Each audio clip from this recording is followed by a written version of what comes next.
So we've covered a lot of rules. Why? Well, let's look at them. We know that if I have x to the fourth and I multiply it by another variable, x for instance, of same base, different power, I can add them. If I divide by the same base, different power, I can subtract them.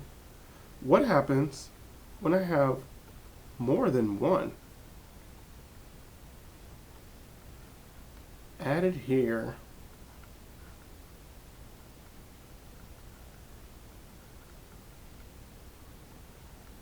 And let's say I'm multiplying by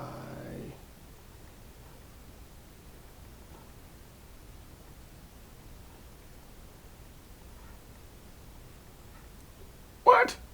What am I supposed to do with all that? Same rules apply. We know that the commutative property allow us to rearrange all these things. So let's ignore everything but the x's. I've got x to the fourth divided by x to the second. I subtract those. I'm going to get x to the second. I have y to the fifth divided by y. Hey, wait, what do we do here? Wait, that's y to the 1. That's going to give us y to the fourth. And then I've got z to the third divided by z to the second.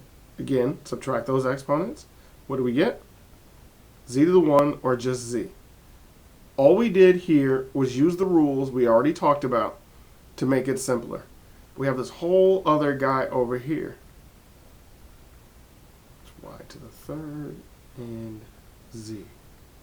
And that is an, I think that's a y. I'm sure I meant that to be a y. Didn't want to print, sorry. Want that to be a y. All right. Again, let's look at what we have here. Let's take care of this y business here.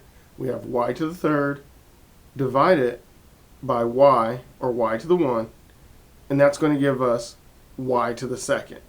So let's rewrite this entire thing. We have x squared, y to the fourth, z times 3x, our new guy, y to the second, and z. Again, commutative property would allow us to rearrange this. X to the second times x, which is the same as x to the first, will give us x to the third, y to the fourth, times y to the, this should be a square, y to the second will give us y to the sixth, z to the first times z to the first gives us z squared. We just used all the rules plus the commutative property, and we ended up with a simpler, although not well written because of my handwriting, expression. So this is what we're going to be using all of those rules and all of those lessons for.